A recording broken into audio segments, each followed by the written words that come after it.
Today's video, we will be talking all about the Kilo 141.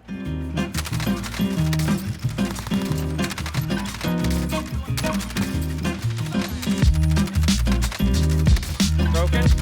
Down. I've referred to this article once before, and it actually states something about the Kilo as well that we'll touch on. So the Kilo 141 is actually not the original name of this weapon. The HK433 is the actual name for the Kilo 141. It just states in this article here, the Kilo 141 has been a go-to assault rifle since Modern Warfare first debuted. While some ARs can rival its power, the Kilo has been a meta choice for both multiplayer and Warzone for what seems like forever. The Kilo 141 is also based on a real-life manufactured Heckler & Koch, whatever it is, known as the HK433. Interestingly, this is a relatively new weapon, making it one of the more modern additions to the game. I feel like the Kilo in future games is going to be something we're going to start seeing a lot more of, for the fact that it is exactly that, very reliable. It doesn't have a super high damage profile, but the accuracy and the mobility of this weapon for an AR that performs the way it does is fantastic.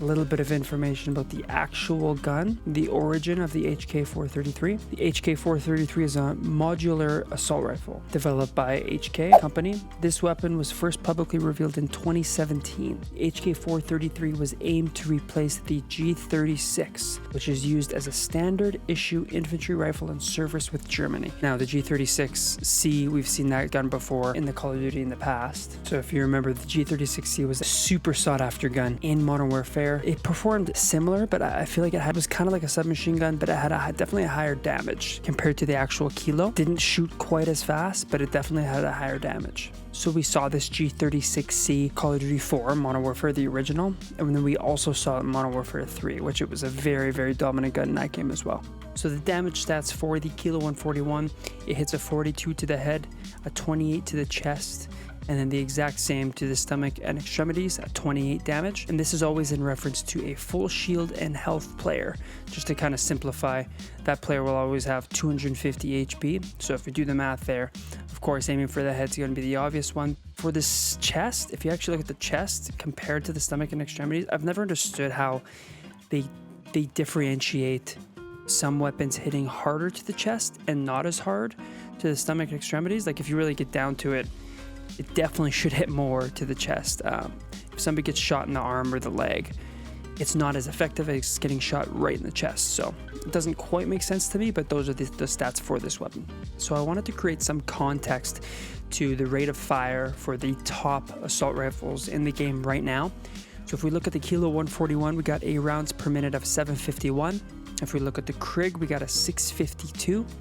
The AMAX, we got a 630. The XM4 with a 721, and the FFAR, of course, with the highest by a long shot with 900. So I wanted to break down all of the damage stats for the top ARs as I did with the RPMs, just to show you guys the difference between like which AR hits what.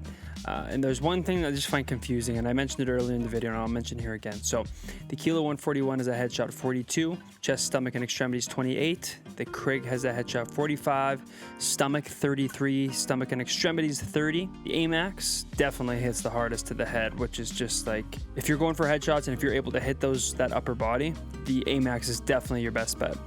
Hitting the chest at 42, which is going to match the Kilo's headshot at 42. That's pretty impressive. So the AMAX headshot 56, chest 42, stomach and extremities 35. And then we got the XM4 hitting the head at a 48, chest, stomach, and extremities at 32. And then we got the FFAR hitting the head. That just blows my mind. It hits a headshot at 48.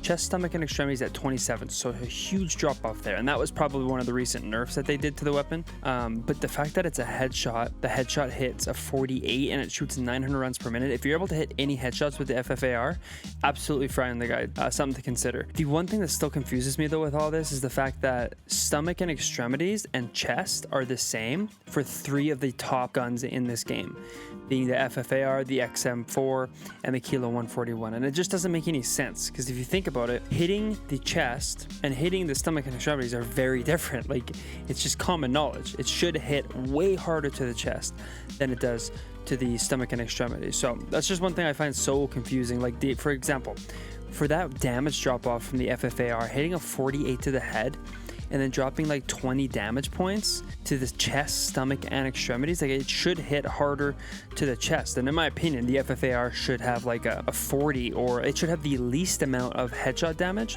because all the other weapons rate of fire, it's not even close. If they're really thinking about nerfing this properly, they would bring that to about 40 points for a headshot, maybe like 38 or 37, and then like 30 for the stomach extremities, or 27 is even fine, because it being a 900 round per minute gun, it's crazy. So that's one thing I do think that they can improve on, but those are the comparison of the damage stats for all the top guns at the moment. So lastly, I want to share my opinion, my final thoughts on the Kilo. So the way I look at the Kilo, it's like there's all these assault rifles, and a lot of them they're better performers than the Kilo overall. But the good thing about the Kilo is the recoil control is very easy. The recoil patterns, and I'll show the clips that I played throughout my video. I'll refer back to them because they're very, very long range shots.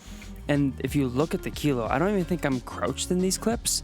And if you actually crouch, so one thing if you didn't know, if you crouch, it actually helps with your recoil. But I'm not even crouched in these clips, and that distance, the recoil, it bounces right in the same area, which is super nice. So the thing I noticed for me is, because I'm not playing Warzone every single day, I want a reliable gun for the 3 to 4 nights that I hop on a week. A reliable gun that's going to be easy to use, but that's going to be very effective, and that is the Kilo. So those would be my final thoughts on the Kilo. Thank you for watching today's video on the Kilo 141. What I do hope for this video is the damage graph that I made. I do hope that we can kind of create a bit of a conversation talking about how the damage is created for this game, because it is something that kind of confuses me, and I am curious what everyone else's thoughts are. So maybe head to the comments section and let me know what your thoughts are on the damage of all these weapons, and whether you think it makes sense to keep the chest damage the same as the stomach and extremity damage or not. Maybe you think otherwise. Just let me know in the comments below, and maybe we can start a conversation out of this. Thank you for watching today's video, and I will catch you in the next one.